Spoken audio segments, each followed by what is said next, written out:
Hello, and welcome to the panel where we take a look at graphic novels and talk about their story, art, and everything in between.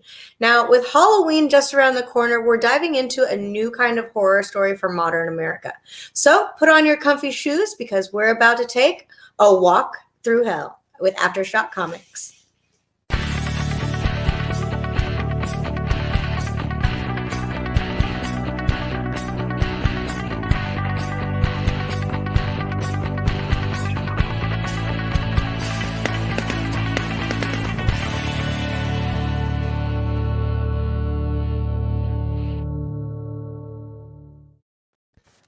I'm your host, Mia, and joining us today are consumer marketing guru for Previews World, Troy Jeffrey Allen. What's everybody? Remember, evil is the absence of humanity. Ooh, deep. From Third Eye Comics in Annapolis, Maryland, Matt Coppage. What's up, guys? Yes. Finger guns and devil horns. I'm always the horns. And from AfterShock Comics is Senior Retailer Manager, Relations Manager, Ruth Ann Thompson. Yes, hello, with the longest title ever at AfterShock Comics. It's great, though. It's like a little tongue twister. Mm-hmm. Yeah, like you really have to want to talk about my job if you want to say my title. You get paid by the word per title. Yeah, exactly. There you go. So is everyone getting excited for Halloween coming up? Just a little. I don't know. Ruth Ann is already there. She's ready. Yeah. I'm ready. She's knee deep in Halloween at this point. What about you, Matt? Anything you guys are doing over at the shop? Oh, we got Halloween Comic Fest tomorrow. That's going to be exciting. Yeah. Whoop, whoop. Yes. Woo! It's like a pumpkin spice comic day. You can't go wrong. There you go. It is. That's true. All right. Now, before we start the discussion, let me give you a little background on the comic itself. It was first published in May of 2018 by AfterShock Comics, written by Garth Ennis, who's known for his work on The Boys and Preacher, and drawn by Goran Sudzuka, who did Y the Last Man and Hellblazer. Walk Through Hell is a dark, twisted take on a horror genre that'll leave you questioning what is real and what is fake, what is good and what is evil, and what is going on with those arm things. When two fellow agents go missing inside of a Long Beach warehouse, Agents Shaw and McGregor are sent to investigate. But what they find waiting inside is far from routine, as the local police have already discovered to their cost. But before the night is out, our heroes will encounter terror beyond their most appalling nightmares in a place where the night may never end at all. So, such a super, interesting, just gets you kind of going intro there. Mm-hmm. Yeah. It definitely fish hooks you. Oh, absolutely. Yeah, it's a lot to unpack with this book, and it's really hard to describe without spoiling anything making it too, because I want people to read this book, and I am not generally a horror comic book reader. I absolutely love this book, but I had to read it in daylight and with people around. Every single issue, it's a lot to take in. So Troy, what was your kind of first impression of this book or this graphic novel?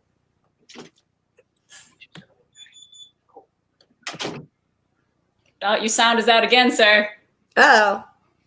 This happened last time I was on. I think it's Ruth Ann's fault. I'm starting to think it wasn't me, I swear. My witchy ways. Mute button. Sorry. Were we at initial thoughts? My bad. Yes. Yeah. Okay. What is your initial thought? Actually, you know what? I'll be honest with you. It was interesting reading this, almost reflective, given that we're knee deep in an election right now. That kind of surprised me about this. It was there's elements of it that are very much steeped in the real world. And yeah, I just had a moment when I finished the book and I was like, I actually kind of think I needed this. That's really weird to say, I know, but yeah. Yeah, I mean, he does very much dive into very poignant and topical socio-political issues. I mean, in the first couple panels, we deal with gun control and racism in America, out the gate, and using Twitter to also play with that as well. Right, so I feel like this is a book that's going to be, relevant for a long time, as scary as it is. Yeah. Mm-hmm. Well, and I think that's part of what makes it scary, right? Is because you look at it and you're like, okay, this could be now. I can see this totally being right now, and then maybe this is real, and we're all in trouble. Yeah, let's hope not. Right, no, exactly. Yeah. This is all fiction, right? Mm-hmm. Well, I mean, is it? We'll see. Dun dun dun. If anything come after me, we're gonna have some problems. All right, let's start going deep into the discussion, and let's start with the art.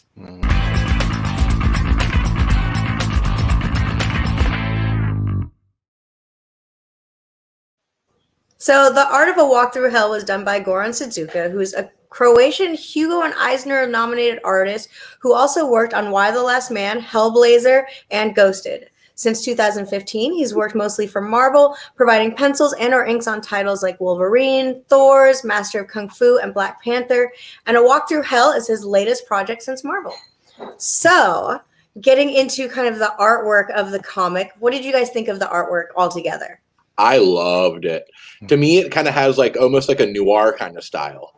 Like almost like I would compare it almost to like say Sean Phillips or even maybe like a little couple shades of like Dave Lapham and I can't believe I'm skipping the name. The gentleman that did Hawkeye with Matt Fraction. It kind of has David Aja style, which really fits with the especially the initial like how it seems to be like a crime investigation. But clearly, it gets a little worse than just a mere crime investigation. Yeah, it's a dark crime investigation that gets even darker. Like the fact that it starts off with them basically hunting down this man who abducts and tortures and kills children, and then it goes darker from there. That's the baseline, and then it just dives. Right? Yeah, it totally does. No, I Ennis never works with like really flashy artists. Like he never does like, the Jim Lee, Todd McFarlane guys. He never does those guys, but he always gets like people who are really precise. Like, people like Derek Robertson, people like Steve Dillon, and they're really good at like the range of emotion and just solid line work. And I think that's almost like an art. It definitely is an art in itself, right? I mean, like it's important that you're able to just make out what's happening clearly, especially in something that has like so much beautiful ugliness, that has to be drawn on the page on top of that. So yeah, I like the art really supports the story. It's actually really cool. Yeah, and I feel like it does the perfect horror thing where, like, obviously, as you can see here, they do show a lot, but there's a lot they don't show that you have to, like, imagine just how horrible it is. Like, you have a lot of characters that are just staring, like, at screen or at camera and just being like, oh, no, and then you're just like, oh, God, if that's what they're showing us and that's what they're not showing, how bad is it? Right, exactly. Sometimes I feel that's even more terrifying than showing it. Oh, yeah. Oh, absolutely. Like it's like the movie Reservoir Dogs where they cut the gentleman's ear off. They pan away. And honestly, I find that to be far more like spine chilling than actually seeing the act. Yeah. Yeah. I mean, that's the old Alfred Hitchcock rule, right? It's like what you don't show them, right? So, yeah. More sometimes. And then going back to what Matt said about the noir aspect of it, like even though it's colorized and it's got this kind of modernized feel, it still feels like a 1950s like detective story in a way. Like you've got that aspect of like these partners working together, and it comes off as like a very classic detective story with a really messed up twist.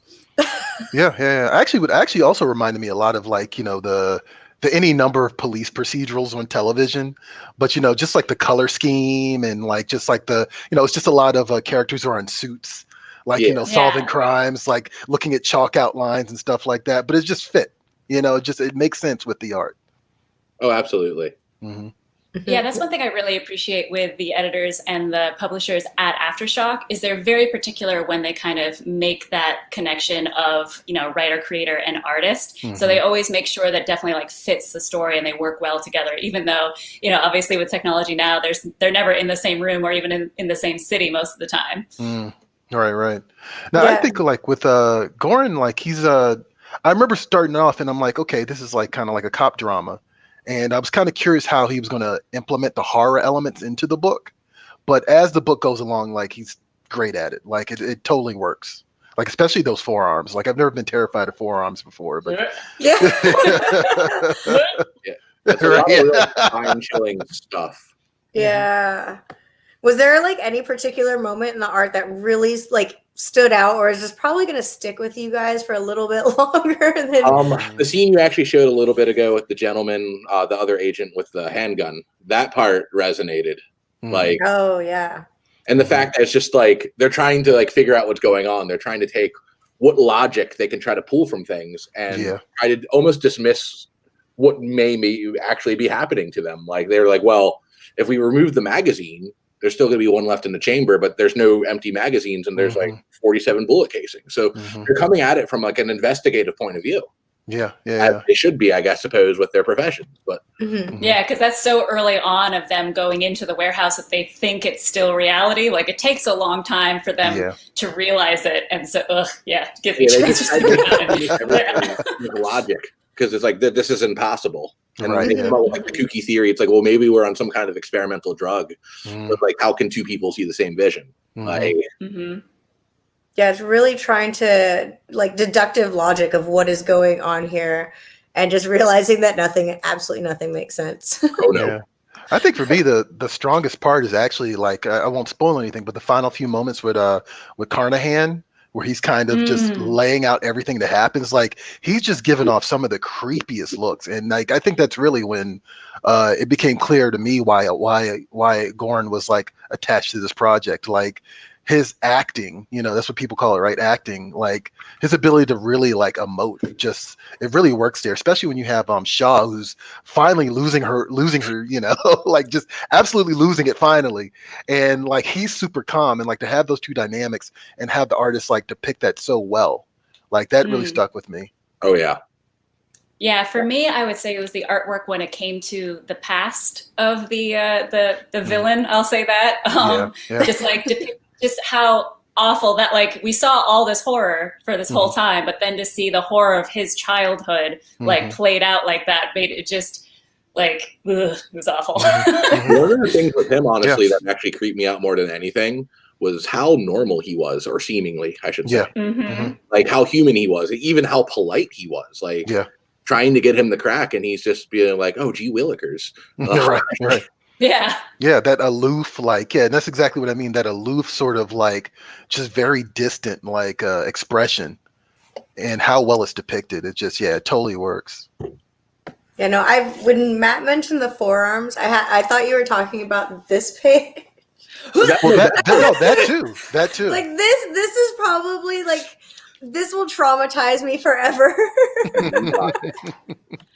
Like it's those images that I'm like, this artist, like, how do you even come up with something like that? Okay, we're gonna do this image of all these arms and You're right. So yeah, speaking of the forearm thing, so this specific picture is actually, we have that as a vertical banner for conventions, and you just see people's faces because they're just like walking past and oh god, like, yeah, it's terrifying. Can you guys please make a video of like reactions to that? That would be great. Just leave a GoPro going. Yeah, absolutely. It's just it makes me think about like what the artist had to go through and think about in terms of creating these images, because you get the storyboard and you're like, okay, how do I show this really gruesome kind of thing going on, and and do it in such an impactful way, like that. I hate imagery. Oh yeah, when it melts completely and you to her bone.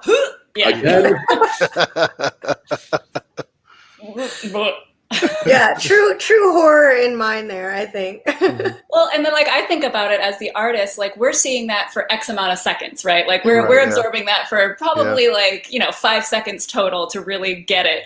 He had to sit with that for hours as he's drawing it, and like really, oh no, I think the blood splatter should go more there, and I think the arm should come farther down his throat. Right, God. You're channeling your inner Will Graham, so to speak, from like Hannibal. Like absolutely. Yeah, I mean that's the cool thing about it, because like I think of horror artists, I think of like Richard Corbin or Bissett or like those guys. And so when, like I said earlier, when I was opening the book, I was like, is he going to be able to pull this off? Because this guy seems pretty straightforward, and then he does, like, absolutely, like it just lands. Oh yeah, yes. I would have to do like several children's books after that, though. Right. Like Disney or like My Children Little Pony, My Little Pony over and over again. Right, yeah. Wash it out. Oh God, if he did My Little Pony now, I'd be very concerned. For so many reasons. Next, Care Bears by Jock and Burroughs. Right. Oh boy. All right. Now let's go ahead and start hopping into the story from here.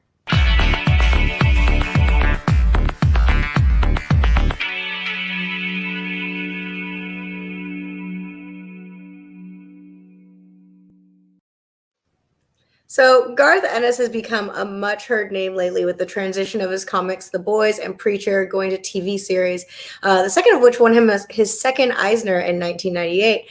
His bibliography is extensive, and it would honestly be easier to name publishers he hasn't worked with.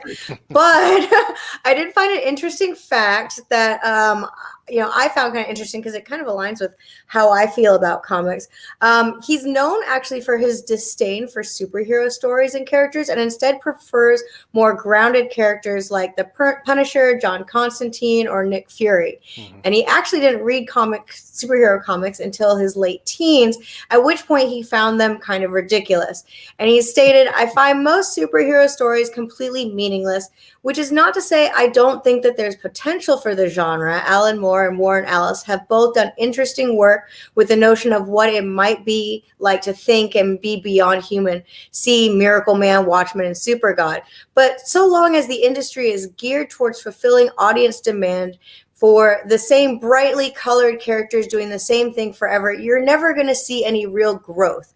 The stories can't end, so they'll never mean anything."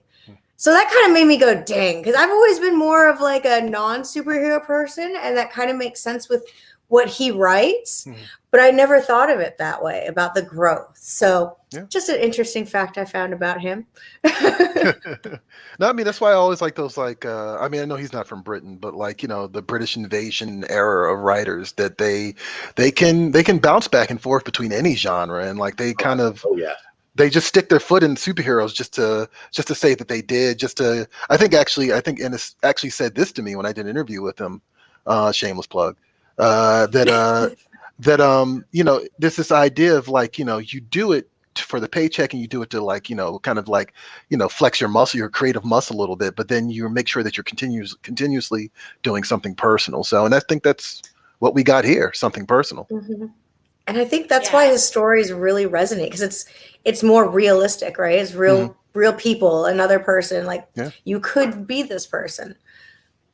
Oh, absolutely. Yeah, and unfortunately, reality is a little darker and more twisted. Like one person mentioned that he kind of does what he does with superheroes in The Boys, he actually does in this title with police officers and just like the whole system in general. So there's like there are the good ones, and there's a lot of corrupt stuff going on. That one actually reminded me a bit of The Wire. If any of you have seen that. Oh yeah. Where it's just not black and white. Where like the cops are good and the crooks are bad. It's a very gray zone.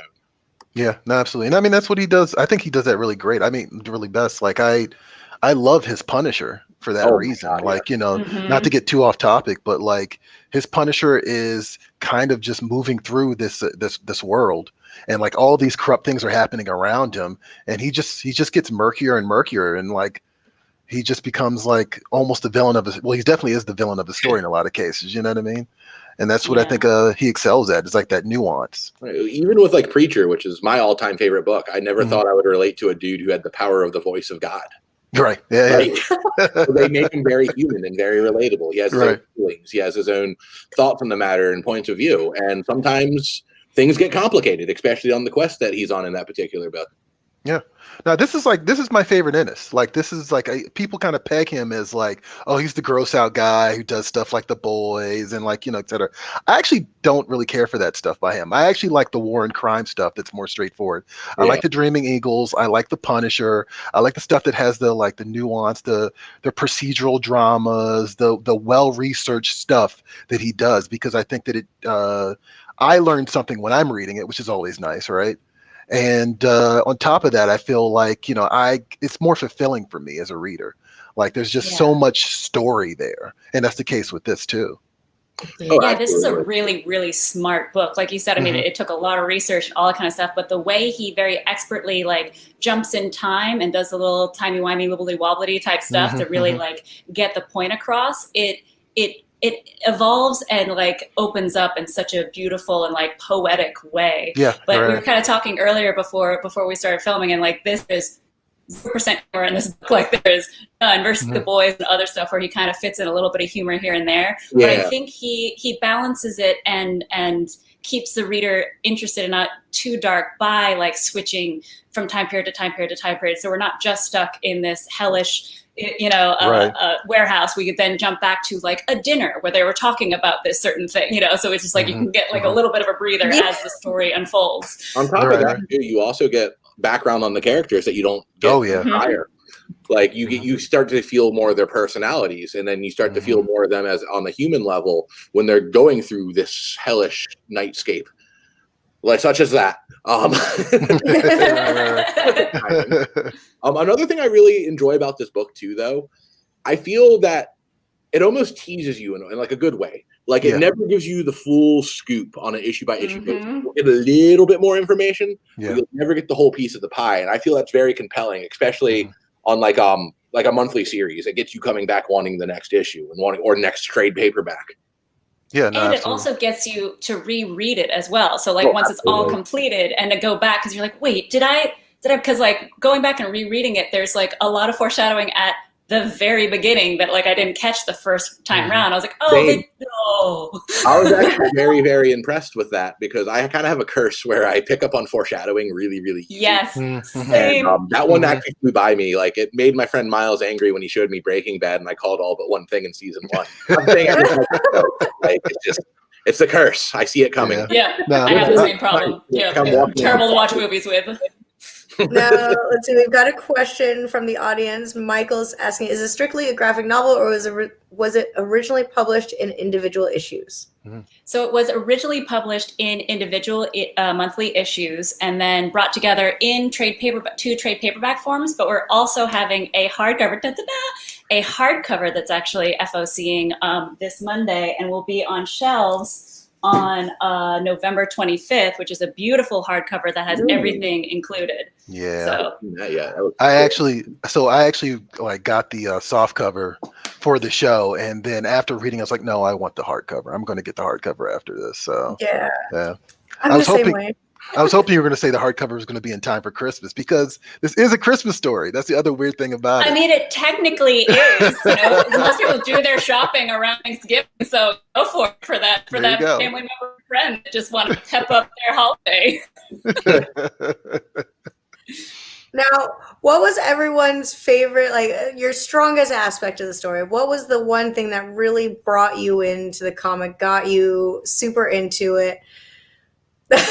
Everyone's silent.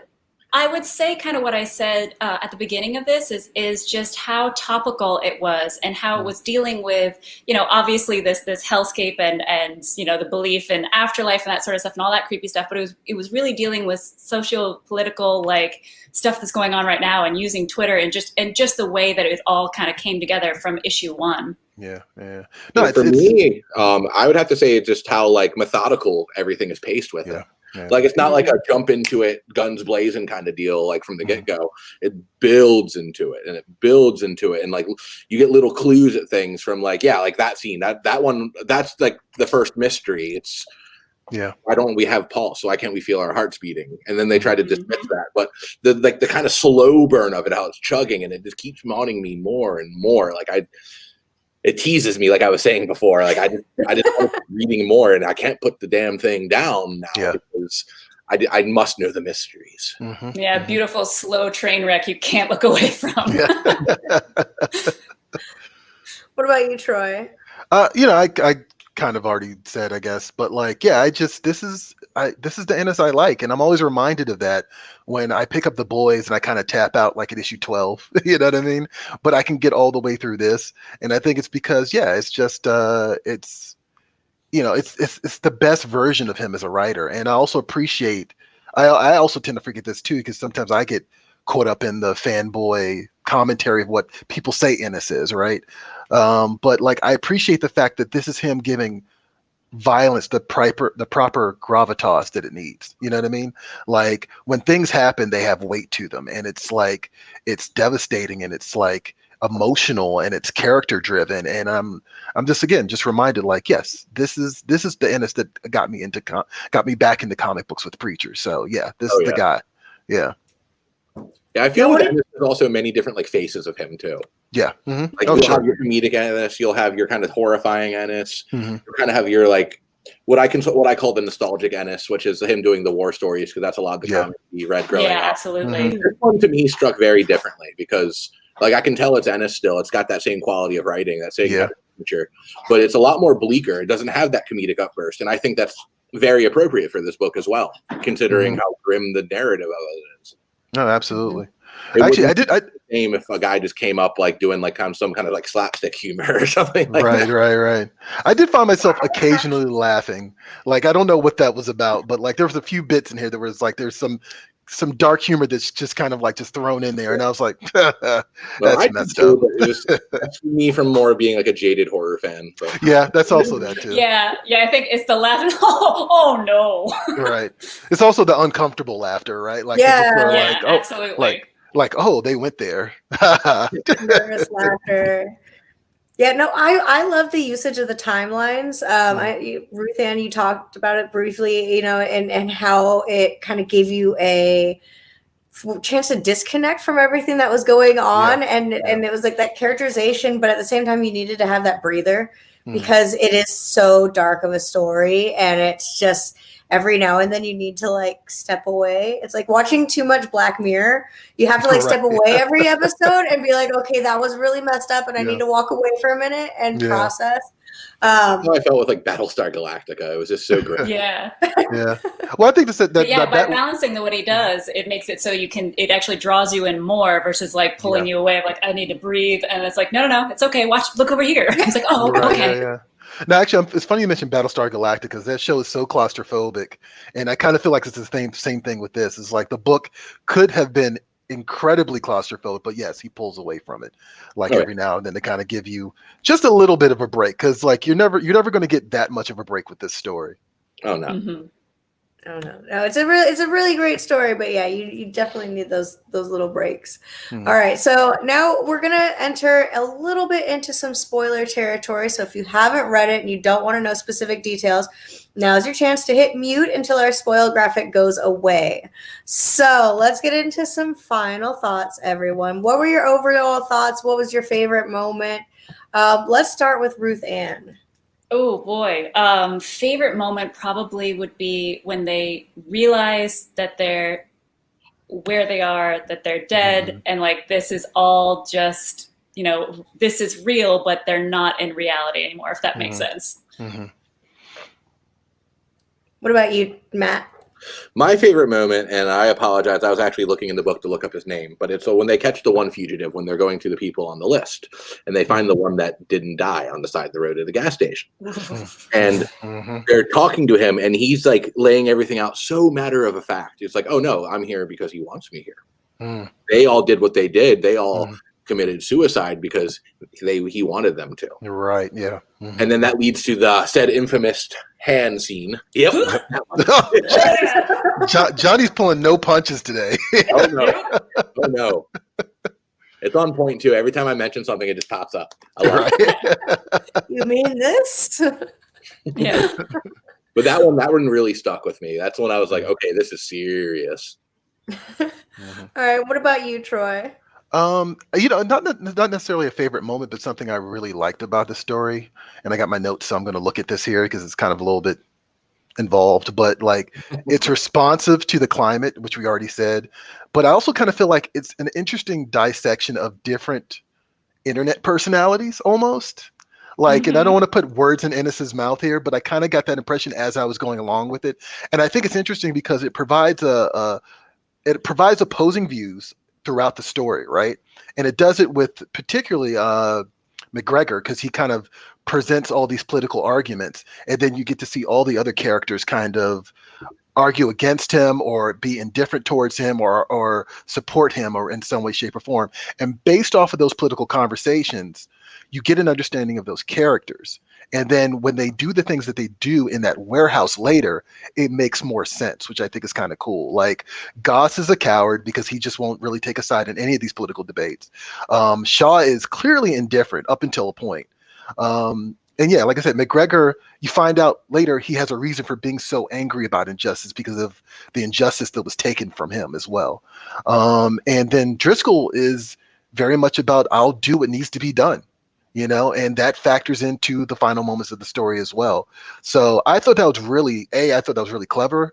And I also thought that was really impressive how he pulled that off. And so that in itself, to me, was like the best part of this story. Yeah. Now, I kind of want to ask a question to each of you.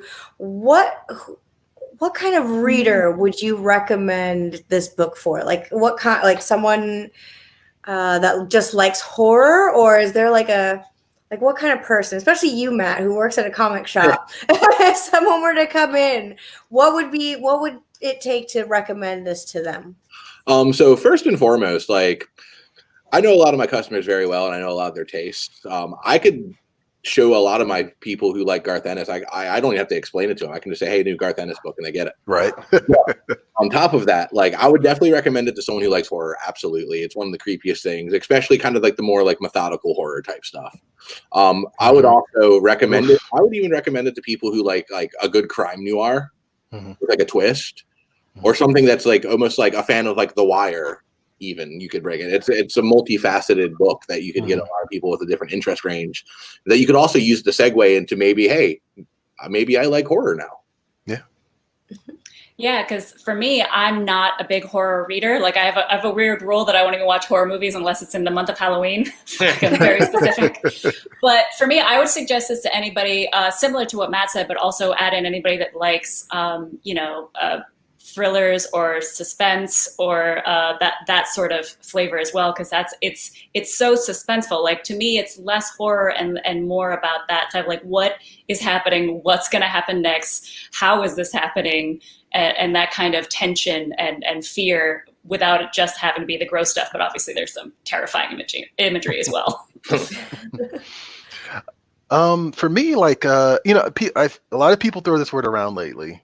But if you're into like Lovecraft, I kind of feel like this kind of fits that bill in some sort of way.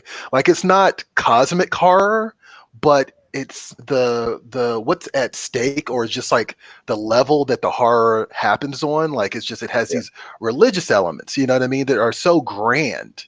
And I think that if you're a fan of that sort of stuff, if you're a fan of Lovecraft, this might actually fit that bill for you. So. It also has that kind of same sense of mystique and mystery to it as well. Exactly. Where you're never totally sure, even by the end, exactly. Right. You have a good instinct, but you don't know exactly. Mm-hmm. Totally. Yeah, if you want a rated R version of Supernatural, there you go. Now, we asked you on social media if you've read A Walk Through Hell, and here's what you had to say. Bridget, Brett, that was a killer comic. Well played. Right. Abe316, the opening issue is one of the best first issues I've ever read. The SWAT team in the van is terrifying. AWTH is in my top 5 of all time. It asks questions of you and of humanity, and it doesn't give answers, but leaves you thinking about it for days afterwards. I've read it through 3 or 4 times, and it doesn't give up its secrets easily, but rewards each time. Great book. Ooh, great review. Anthony Lawrence. It was a good read, wondering if the characters were really dead or not, lost anyone, and the story kept you engaged, but the ending was underwhelming, which is not what you would expect from an Ennis story. Boo. Underwhelming. What were you reading? Well, I think about this medium though, like there's so many different points of view and so many different opinions and so many different kind of stories written. Yeah. Well, I think it's like, I mean, look here's my thing, right? A Walk Through Hell, like literally is more hell in A Walk Through Hell is a personal hell. You know what I mean? So to focus on, I guess, the outcome too much and not really on how it impacts the characters kind of defeats the purpose to me personally when I'm reading it.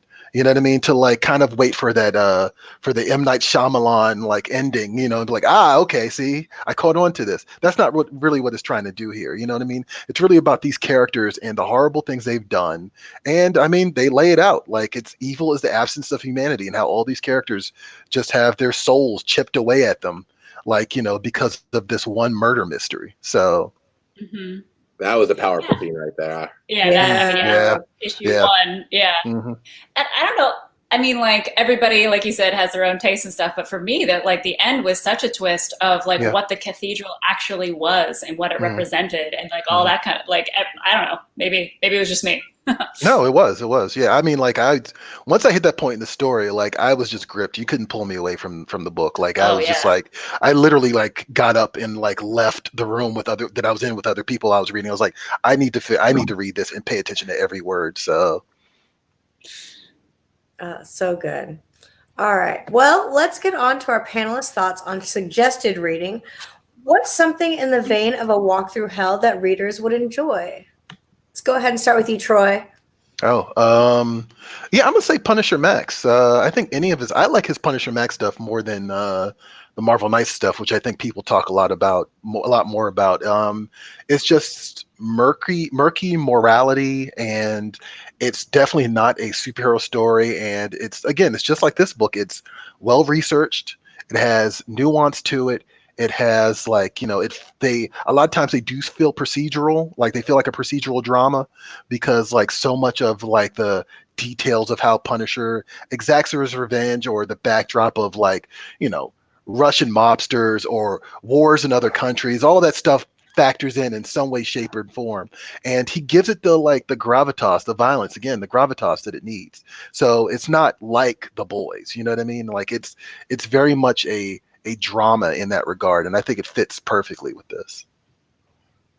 That's great. That's a good recommendation. What about you, Matt? I would give 2 right off the back. First and foremost, Preacher. If they haven't read Preacher and they're reading an Ennis book, they need to do themselves a favor. Like, you have to read Preacher. It's my favorite comic of all time. Secondly, I would also recommend Kill or Be Killed by Ed Brubaker and Sean Phillips. I feel it has a similar vibe, but while being very different at the same time. It kind of has like that noir style, but almost coming from a vigilante point of view. But also this, if you haven't already read it, this like mystery of this demon that may or may not be. Oh, okay. That's interesting. All right. Well, the boys kind of took all the obvious ones, so I'll take a little spin. And I'll actually suggest something that hasn't come out yet, that's actually coming out from AfterShock on November 11th. And if you're looking for something that's still a little monstery, a little creepy, very Lovecraftian, I would suggest Miskatonic. That'll be coming out, like I said, in the beginning of November. And that has all of that kind of procedural creepiness, less on the horror side. So if you need a breath before the hardcover of Walk Through Hell comes out, I would highly suggest that. All right. Can't wait. Great suggestions. I'm going to go with something a little bit lighter hearted and go with Hackslide. Ooh, look at that. Actually, before so that's Miskatonic here. That's a nice cover. That's an awesome cover. That's very cool.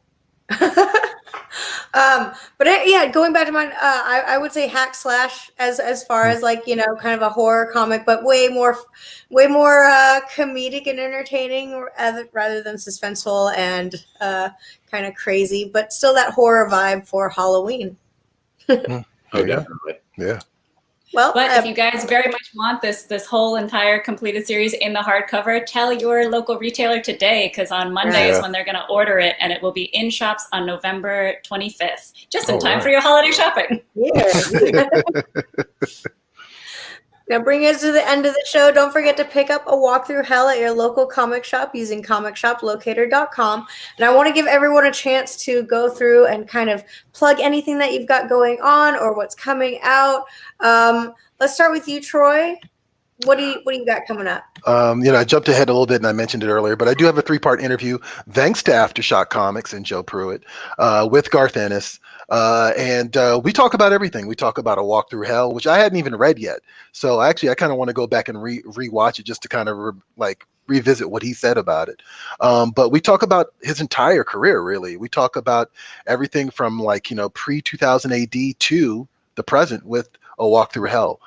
So definitely check that out. That's on YouTube right now. And actually, I was looking at the video for this earlier and looked like it actually was suggesting it already. So hopefully it's to the left or right of your screen and you can just click on it after this. All right, Matt, what do we have coming up from Third Eye? We got Halloween Comic Fest tomorrow. Mm-hmm. On Halloween for once too, no doubt. It's like a pumpkin. Right. We're going to be giving away some free comics. some spooky comics. We're going to have a couple sales going on. We're going to give out some candy. We'll be in costume too. It's going to be a fun time. There you go. And you guys have multiple locations. Where are your stores so people know? Oh, so our main store is in Annapolis, Maryland, next door to Third Eye Games as well. We got another one we just opened up down in Waldorf, one in St. Mary's County. Then we got one in Richmond, Virginia, and we are actually opening another one in right outside in Short Pump. Oh, awesome. Which makes me giggle every time you say Short Pump, but it's okay. I just think of like the rapper Little Pump. Well, the question is, what's bigger, short or little? I mean, that was on the list of names, I'm sure, for Short Pump. Yeah. Little Pump. All right, what about you, Ruth? And what can we see coming out from AfterShock? Well, for AfterShock, we have actually another conversation that we do a spotlight with Cullen Bunn. So that'll be airing tomorrow at 1 p.m. EST. And then starting next week, we have even more number ones coming out. So our next number one title is called Red Atlantis. And it's a little on the nose and terrifying because it's about the Russians taking over the election. Okay. Oh, So, yeah. more realistic. Maybe a day late or a day early. I don't know. We'll find out next week. Oh, God. Yeah. Oh, my gosh. Now I am really scared. A little, right? Well, it's been great talking about Walk Through Hell with you guys. If you have and for everyone in the audience, if you have a graphic novel that you'd like for us to talk about, leave a comment below, and your choice could be picked for a future episode. Now, make sure to follow us at Previews World on Facebook, YouTube, and Twitch so you don't miss any videos, and add us on Instagram and Twitter for more news and updates. I guess that's it for this episode. Thanks for joining us, and remember, heroes are a dime a dozen, but comic fans are priceless. We'll see you next time.